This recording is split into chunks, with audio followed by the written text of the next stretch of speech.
So this was shortly before the very historic and unprecedented event that was about to take place, because the Senate Judiciary Committee was about to host a witness hearing who was subpoenaed to give out a testimony against Judge Brett Kavanaugh, who later eventually moved on to become Justice Brett Kavanaugh, but at that time he was a nominee looking for his chance to win this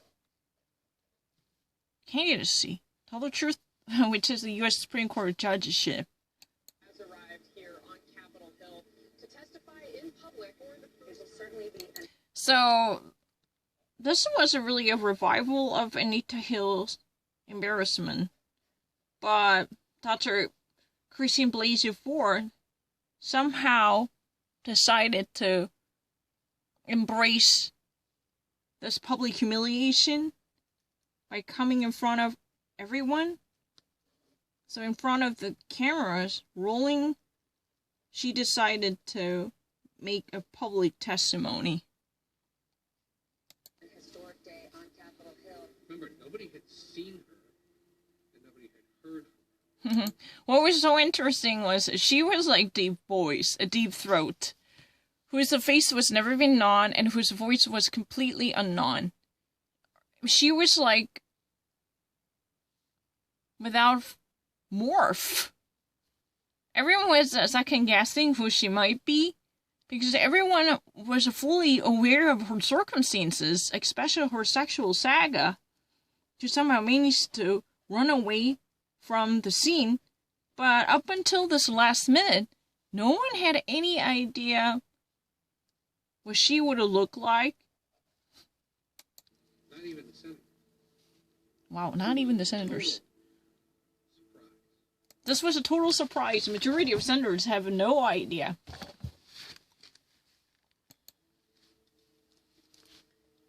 I am here today not because I want to be. I am terrified. I am here because I believe it is my civic duty to tell you what happened to me while Brett Kavanaugh and I were in high school. She actually went to, she mustered up all her power to be in front of everyone. Not because she wanted to be, but because she thought that it was her duty as a citizen. Before anyone who would assume the Supreme Court judgeship by being confirmed, she thought that people in the United States would be eligible for knowing the truth. People are entitled to get the facts experienced by her. Probably you may not know this side of story about Brett Kavanaugh, but if you actually hear what happened to me and what happened when we were in high school, your ideas might be challenged. I thought that everyone deserves their right to the truth. That was really the reason. She conjured up all her fortitude, because it was not an easy decision, right? When you realized how genuinely terrified she was to be there. Yeah, if you ever actually realized how terrified she was completely about to freak out or even faint. She was completely trembling with fear, and this type of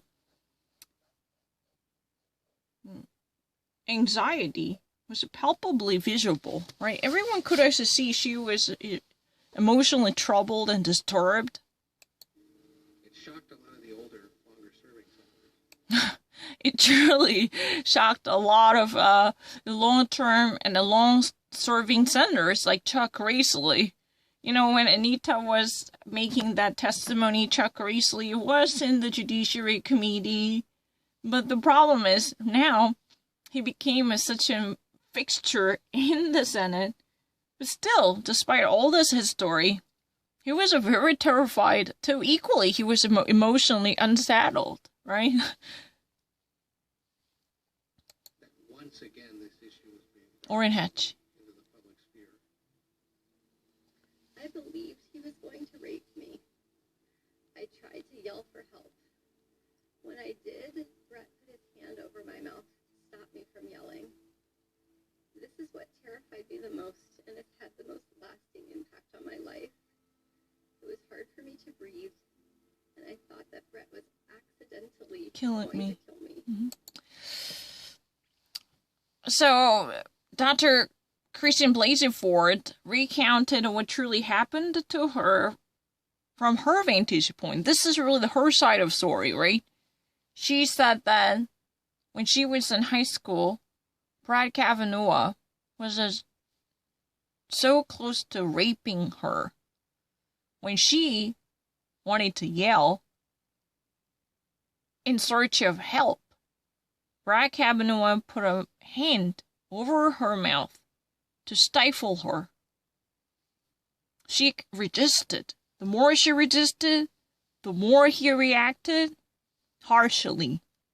So she thought at the time, briefly, that she could have been dead because Brad was going to kill me if he wanted to do so.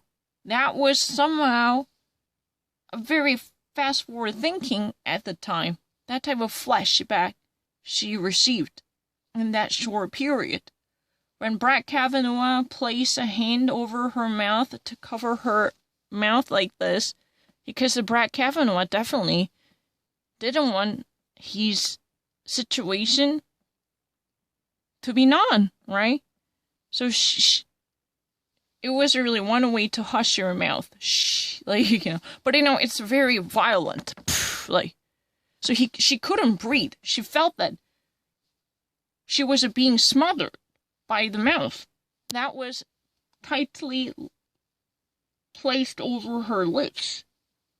So she, for a very brief amount of time, if she would not do anything, she could have been dead. Because Brett was going to kill me with this excessive use of power while he was silencing her. This could have truly smothered her. That was a very flash thinking she had received. That was, almost like very spontaneous thought in a twinkling of an eye popping up on her mind.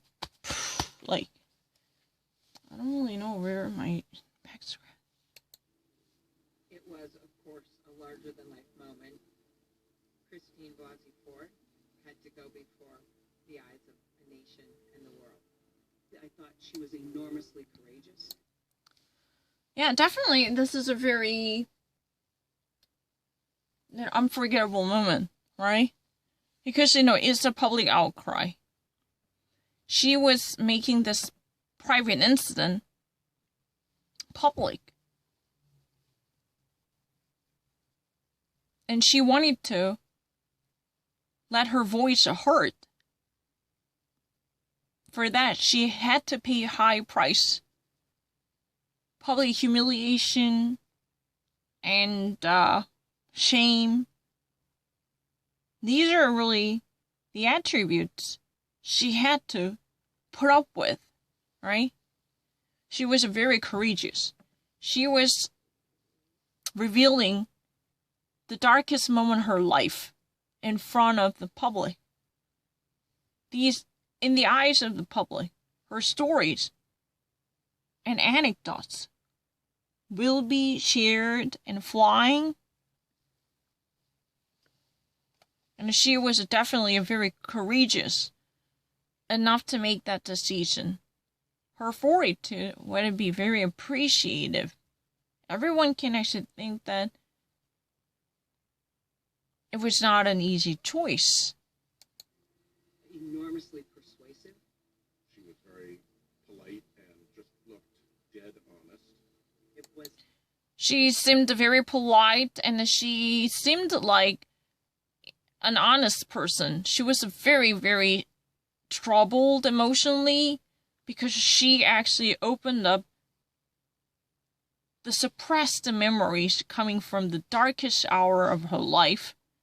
And she was being very honest, at least seemingly. She carried an atmosphere of sincerity she was dead serious. That much gravitas and the gravity or solemnity was pretty much noticeable. That means that she was really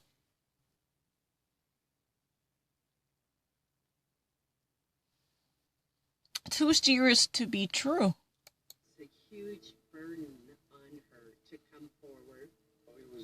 Yeah, there was a huge burden on her to come forward. That means, she could have been threatened. Her life could be on line because many of the conservatives, they could have used their political power to suppress her, right? Or they could have seek revenge if this type of nomination could have go wrong. Then they would have never tolerate this whistleblower or witness lightly, right? Possible not to be rid with her testimony. She was compelling. So it was almost impossible not to be infatuated with this type of story, or riveted, or fascinated by this intrigues of her testimony. Because it was genuinely intriguing. Her testimonies were very compelling. That means it has the power to persuade someone. It was a persuasive and a powerful, gripping, riveting, and fascinating, and full of intricacies. The intrigues of her testimony, the intricacies or complexities of her testimony, truly took breath away from many people. Everyone was glued to screen to hang on every word coming from Dr. Christine Blasey Ford. Some of the senators that day had also been at the Clarence Thomas hearing. Some of the old senators, those senators of senators, were truly present during the Clarence Thomas's hearing too, when Anita Hill made the similar type of accusations based upon her age-old memory. She was attacked in the similar sense, and she had to put up with such personal losses because her integrity and honesty was shredded. Yeah, it was torn into shreds in front of everyone. In the eye of public, her entire life was crumbled to rubbles. But these Orrin Hatch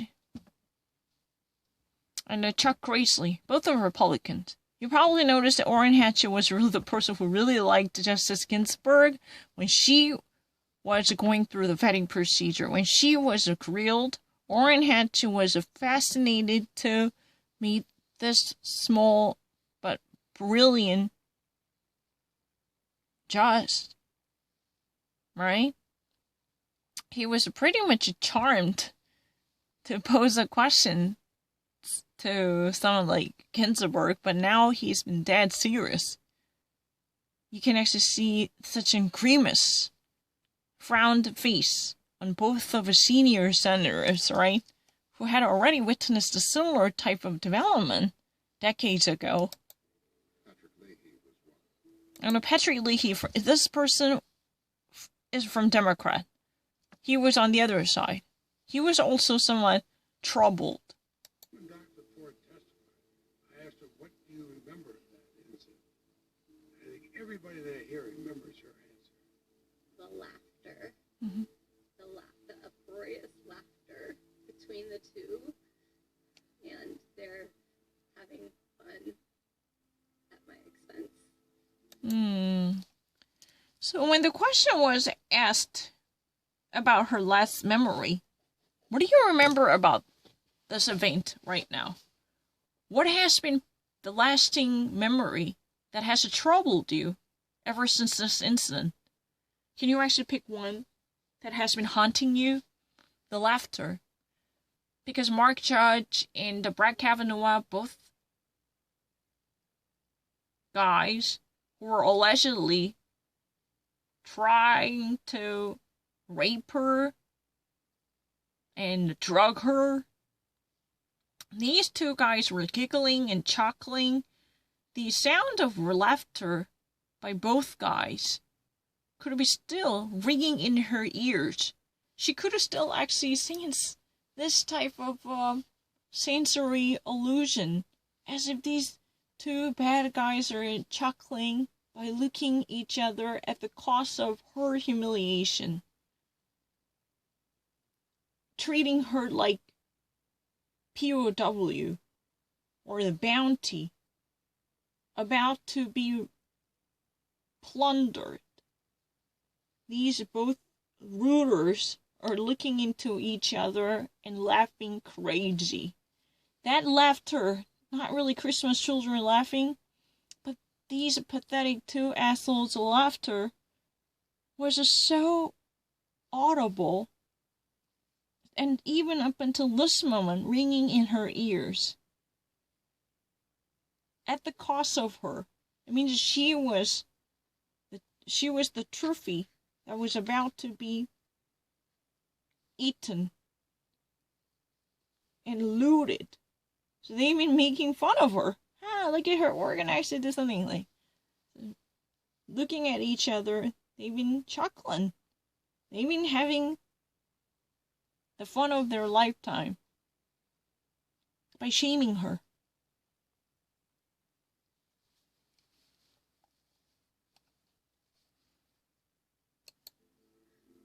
I was, underneath one of them while the two laughed. When these two guys were actually, having the fun of their lifetime again, because they were actually chuckling and giggling, tee-hee, tee-hee, ho-ho, she was underneath one of these two guys. Couldn't believe this. Unbelievably shocking. She was pinned down on the surface of the bed, and one of these two thugs was on top of her body, and these guys were laughing crazy at the very thought of plundering her like looted bounty. This was really the memory that has been staying with her ever since this incident, which had a great impact her on sanity and psychological health. Because they've been actually, think about it. She was placed in the bed involuntarily. She couldn't help it because somebody was using a physical force to have her placed in the bed.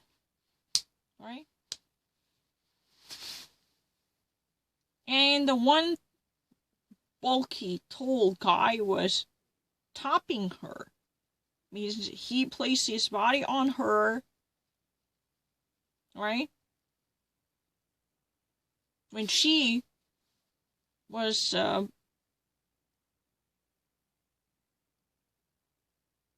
listless by being captivated by this guy who was on top of her, there was another watcher, which is accomplice, whose name is Mark Judge, by the way. Mark Judge, technically I don't really know whether Mark Judge was on her top, I don't know. But Mark Judge and Brad Kavanaugh, in the midst of this whole life or death moment of Dr. Christine Blasey Ford, they were laughing at the very thought of ruining her virginity, at the very imagination of plundering her body.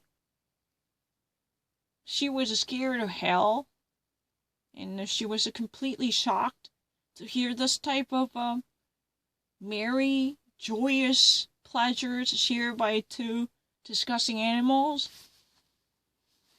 But who knows, right? But some of Justice Brett Kavanaugh's accusers later confessed that they were lying. Two friends having a really good time with one another. Yeah, two friends were having a really good time with one another. That was very noticeable. It looked bad for Brett Kavanaugh and the Republicans. This actually truly put Republicans and Brett Kavanaugh to shame, tell the truth. They never actually created any type of warm atmosphere for both of them. Definitely, they somehow find themselves in a troublesome position, right? Over. This was devastating. Everyone thought that this was the end of Brett Kavanaugh. It was very shocking, and no one actually had any idea how Brett Kavanaugh survived this at the time, because only the sanity of this person was eventually tested. Not because, she was under pressure, but because, the whole system was going crazy to deracinate a seed of trust in her testimony. That was somehow the Republican majority pushed this nomination forward with zero respect for the credibility of Dr. Christine Blasey Ford. Believe those who wanted to believe her did. Among Republicans on the Hill was one of. We had a meeting right after the testimony. So Republicans had a meeting right after the testimony. That was said by Senator Jeff Flake. There's a former senator from Arizona who, right after this, all of a sudden announced that he would not seek his re-election. So in 2018, he actually stepped down from his post. That's the real reason why we have... Oh no, that's not really the seat. It doesn't matter, but he's from Arizona. And I could tell my colleagues were moved. They were saying, he better be good. Mm-hmm. He better have an answer, because she sounds very credible. Mm-hmm. So everyone actually was somewhat depressed, because let's try to actually have our fingers crossed. Let's try to actually hope that Brett Kavanaugh had such an equivalent answer to nullify her argument. He'd better have answer for that. That means it would be better off for Brett Kavanaugh to have equally or correspondingly compelling answer, because she sounded like, or genuine one. She sounded like a real McCoy. That means unless there would be equally compelling one from Brett Kavanaugh, it would be pretty tough for anyone to imagine how he would be confirmed, because she sounded very credible. What Jeff Flake said was very interesting, because this was the exact word, quote unquote. He'd better have a good answer. That means unless there would be somewhat persuasive answer from Brett Kavanaugh in response to this mounting accusations packed up with sound logic, then he would never be confirmed, right? It's very difficult to imagine Brett Kavanaugh would move on to be nominated and confirmed by surviving this media circus. That was really the argument. It was a pretty difficult.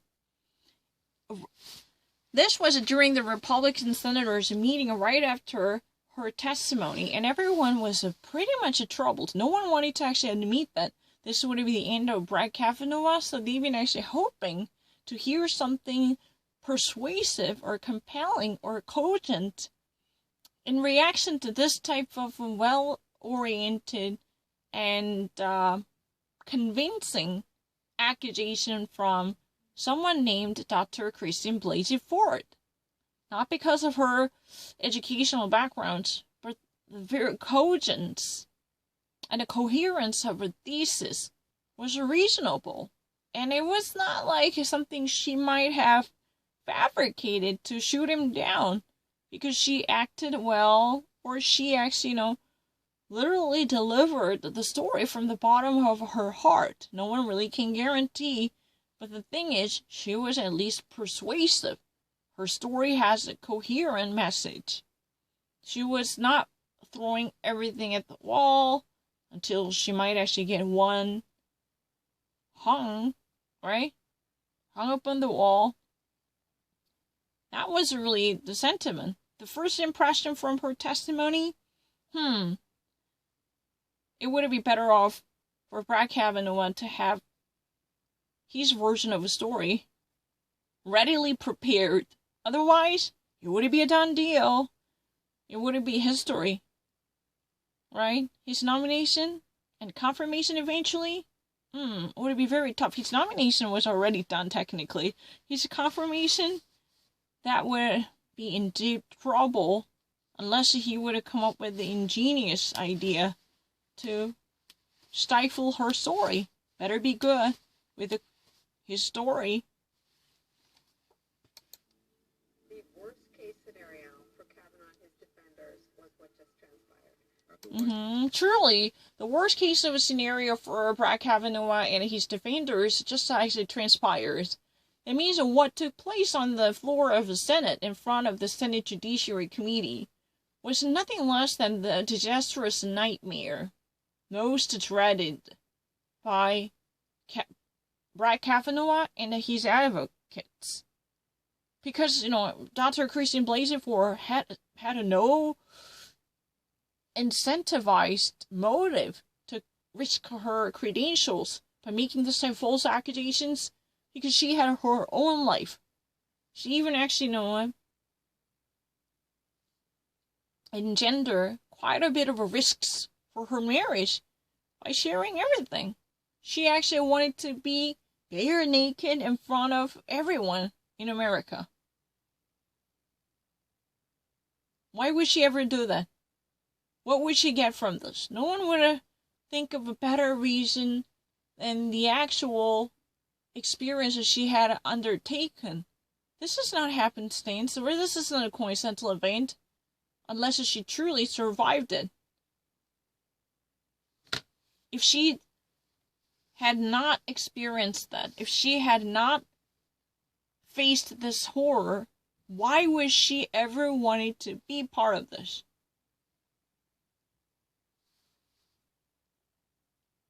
Why would she ever want to come out?